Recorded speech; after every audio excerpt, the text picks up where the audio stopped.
很壮观的这个黄色的建筑，现在是个博物馆，但是以前是个监狱。以前是监狱。你们汤姆斯他呢来到这个地方，他发现了其实澳洲呢很奥妙，它呢有很多土地还有呢这资源呢挺不错的，所以呢他觉得说可以来这边开发，所以呢他占领了这里土著人的这个土，但是我们这里什么人最多？除了农夫。犯人最多，所以呢，我们就好，那我们就把这里爆满。既然爆满了嘛，因为你偷东西也不能说，因为一个偷东西你就把你杀死嘛，太没有人性了嘛，所以他们就流放。流放呢，好流放，那我们就把它流放到澳洲去。那这一艘船呢就开始了，100个人来过来。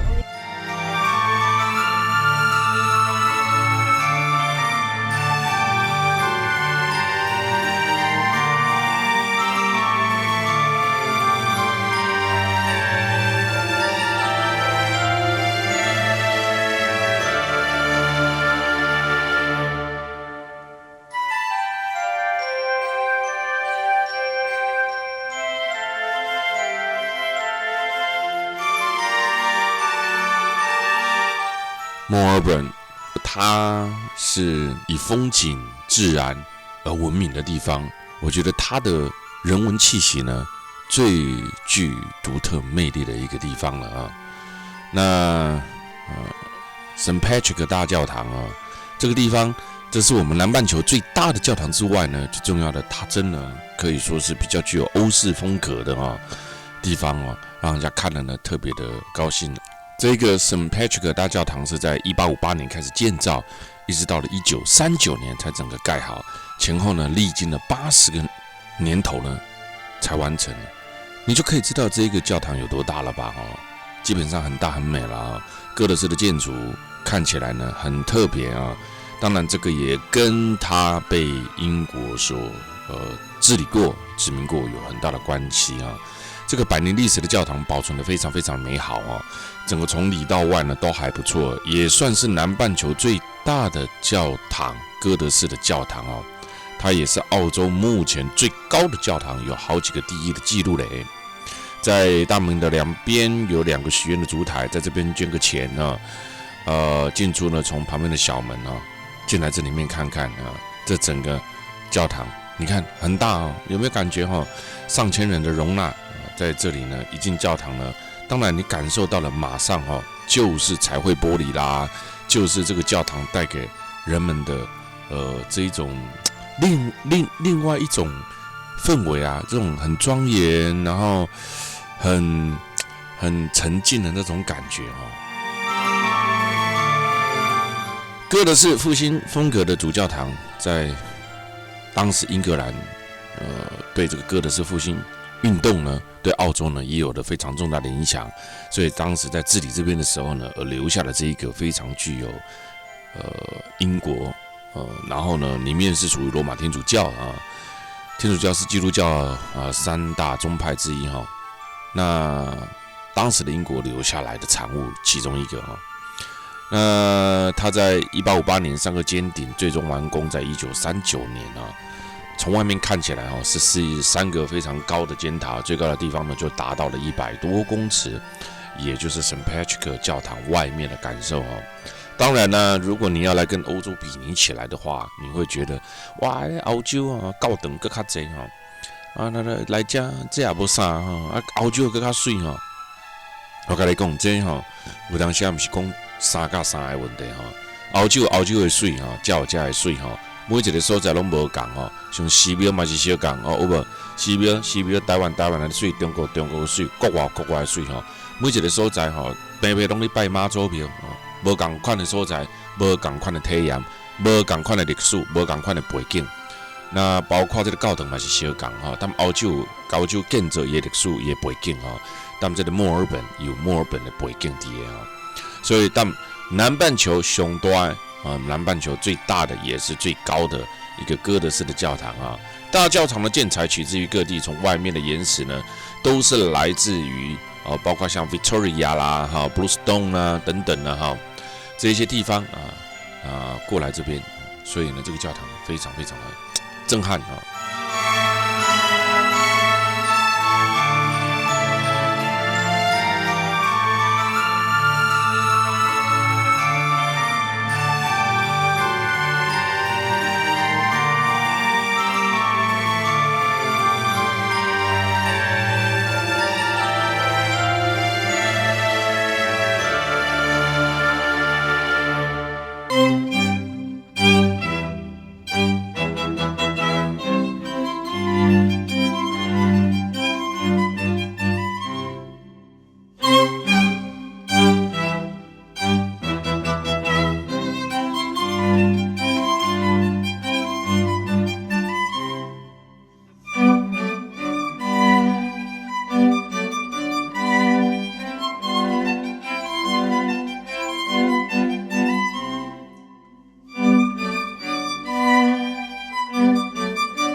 库克小屋的背景跟由来，库克小屋其实并不是库克本人所住的房子，严格来说应该是他爸爸妈妈的房子。听说当时有一位澳洲的有钱人在拍卖市场标得了这个之后呢，送给了墨尔本的市政府。这个房子的每一砖每一瓦都是编了号的，然后再从英国运到了澳洲，按照原来的样子重新搭建起来的。墙上的藤蔓，房子里的每一颗螺丝钉都没有换过，整个原汁原味的从英国运送到澳洲的墨尔本这里来，真正的是一个搬家而来的房子。来到英国啊，你也在感受到这个所在是澳洲还是英国你也分不上清楚，因为真简单，这是澳洲，这不是英国。但是真多人来到澳洲的时阵，墨尔本也感觉讲哇，这是英国呢，因为澳洲曾经是英国的殖民地所以我讲来到英国，其实是来到澳洲的墨尔本，因受的英国影响真深，这真多所在拢会使看到英国人曾经踮遮的影子啊。而影响最深的应该算是墨尔本咯，墨尔本到处都可以看得到英式风格建筑的踪影。这么多英式风格的建筑当中，就让我们细细的品尝。我们现在来到了墨尔本的联邦广场，来到了墨尔本的市区。澳洲人为什么这么喜欢库克船长呢？这件事跟小飞侠一点关系都没有小飞侠那个叫做胡克船长库克船长可以说是第一位登上澳洲大陆东岸的澳洲人。库克其实是一个出身贫穷家庭的小孩，在16岁的时候就开始在海上生活，航行到了澳洲的东岸，发现了这个新大陆，才有了英国对澳洲的殖民史。也因为这样子，所以呢，库克有 Australia Father 澳大利亚之父的编号。那所以这也是很多的时候，在很多国家，有时候都会看到什么。库克船长看到什么什么谁谁谁都是因为当时像什么哥伦布啦为什么？就是当时在15世纪以后，当时的欧洲大陆到了世界各国殖民史开始的时候，有第一位船长发现而来把它命名的这也就是为什么在澳洲到处都看得到所谓的库克船长那我们从这个联邦广场之后呢，我们再来到了 Victoria 的艺术中心在澳洲一样你可以看得到很多非常多的这一种英国留下来的名称英女王的名称，毕竟她曾经是英国的殖民地嘛那我们现在来到了是整个最新颖建筑的墨尔本的维多利亚艺术中心。澳洲东岸的维多利亚州南部的一座城市，墨尔本是维多利亚州首府跟最大的城市，也是澳洲人口排名第2大的城市也是世界上最佳适合人们居住的首要城市的第1名曾经那墨尔本是全球最广大的都会区其中一个咱今晚来到是中央商业区整个大都会的中心那在这里呢曾经举办过1956年的夏季奥运会，在澳洲的墨尔本，跟2006年大英国协的运动会啊，它被誉为叫做澳洲的文化首都也是文化、商业、教育等等最主要的潮流文化领域啊。所以墨尔本也是澳洲多民族文化的中心，拥有为数众多的外来移民。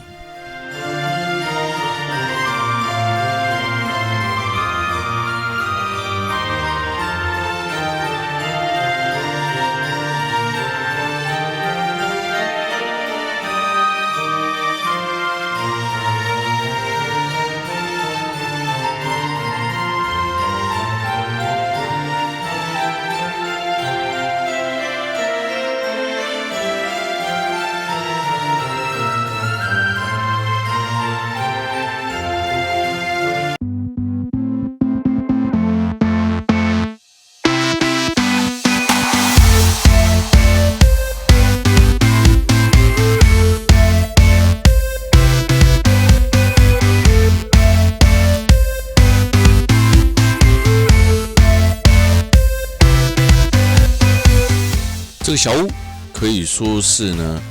澳洲墨尔本近年来最有名的其中一个小屋啦最新的一个景点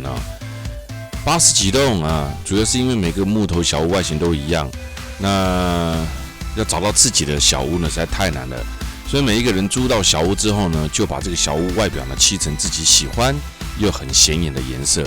而就形成了各式各样不同颜色的小屋在海滩上排列着，成为现在这样可爱彩色小屋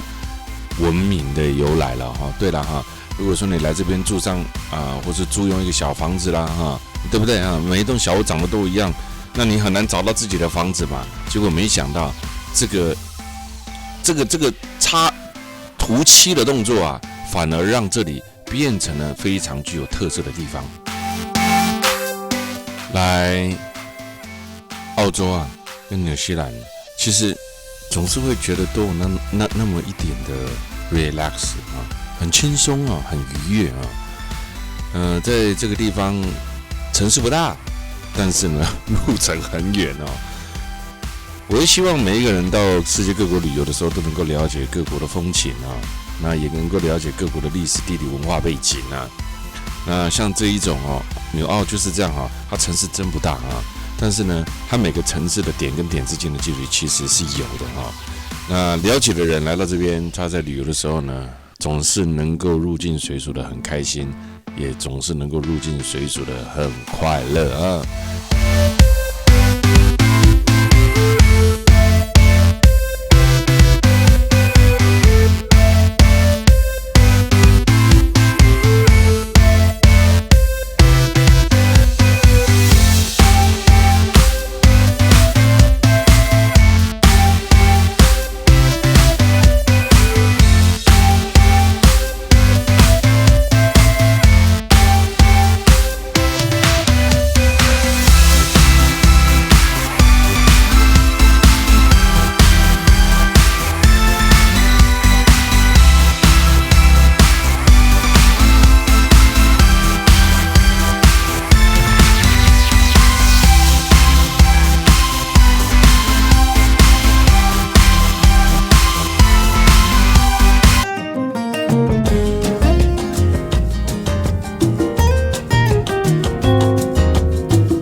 我们现在来到的是 Melbourne 的丹顿农山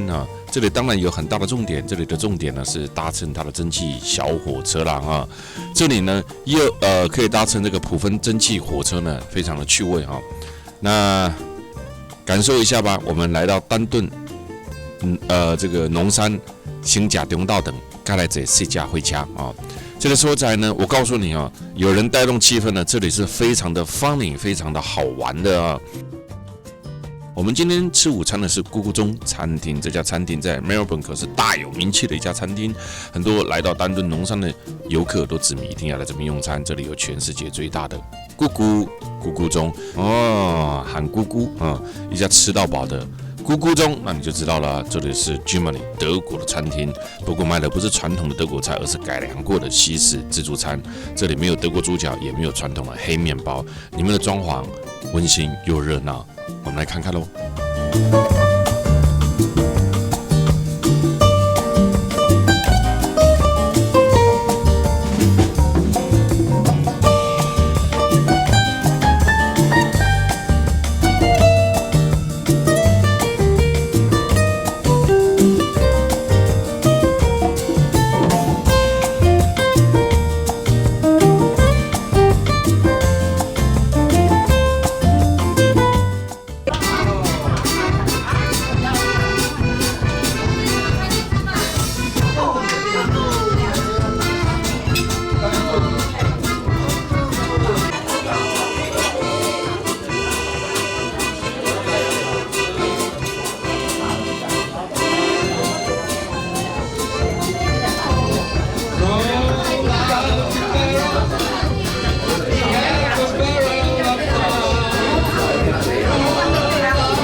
Okay, yeah, you get this one.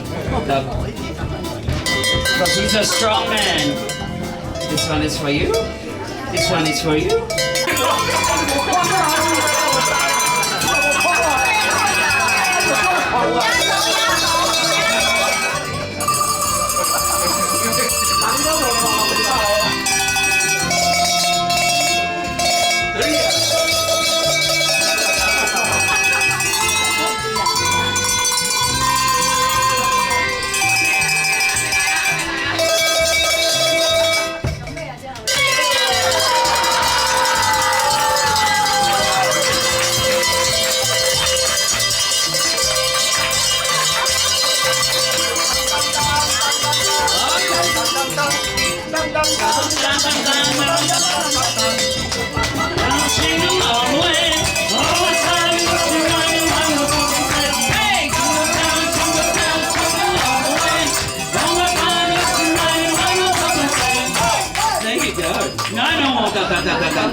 I'll give you dum dum dum. Come here. Ah, no. And for you? Yeah, no problem. You're welcome.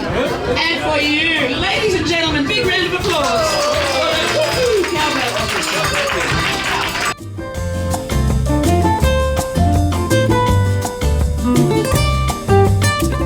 丹顿农山哈，这个地方还包含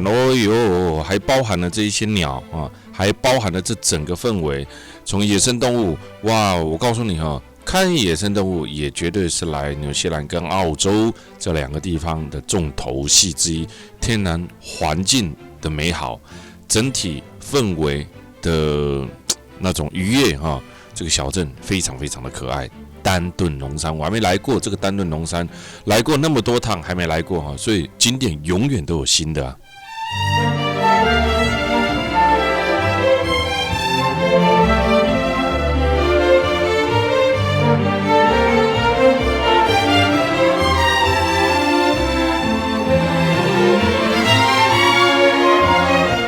我们要来坐蒸汽火车，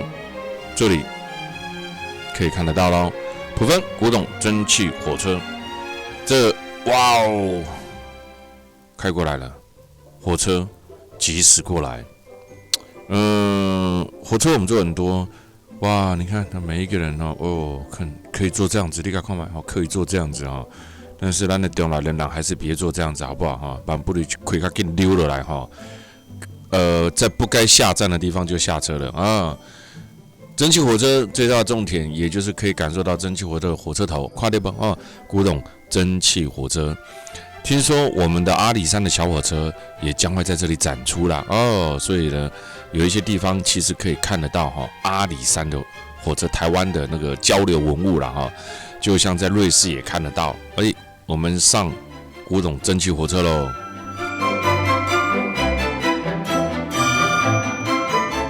结果后来呢，大家还是都做这样子了嘛哈，代表你们年轻嘛哈。你看我前面说了还好不要做哈，结果一看，嘿，你们还是做了哈。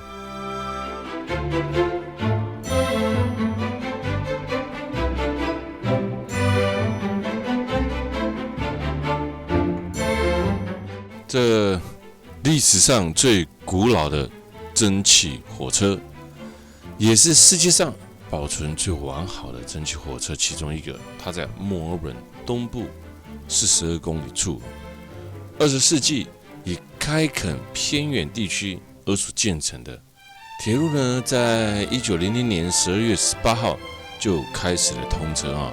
你看，几乎每一个人都挂在这个铁路的那个火车啦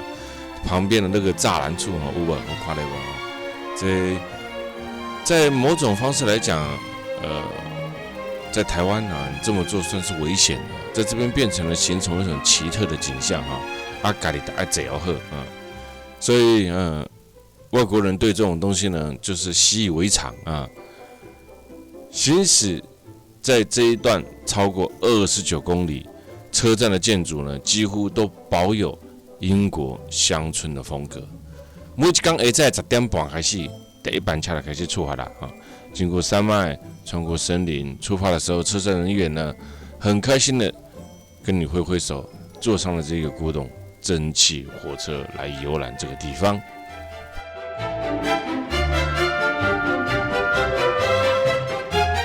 这个车还有一个好处哦，就是它有这个中文讲解啊，看英文大家才看不完啊，你可以拿一本中文讲解啊。车站是铁路的中站，大部分的蒸汽小火车呢都是对这个所在来出海的。Lakeside 从 Magic Lake 一直到 Lakeside， 一个早期在此区工作的矿工而来命名的蒸汽火车。那在行驶过程当中，其实你也可以看得到来回穿梭的蒸汽火车哈。那现在我们来到 Lakeside 这里城市干线的中站呢，一直到1998年重开而建到了另外一站啊。所有的火车拢到这个所在可以稍作停留啊，让工作人员注满火车头的水箱。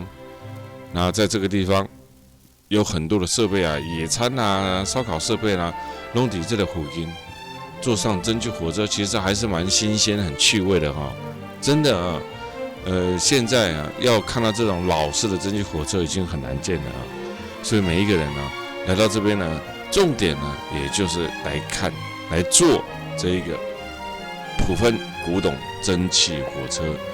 来体验一下以前的生活啊。虽然以前的这个火车烧煤炭哦，欠嘎啊，有时候呢鼻孔都是黑的啊，但是在现今来讲是难得可贵的珍贵啊。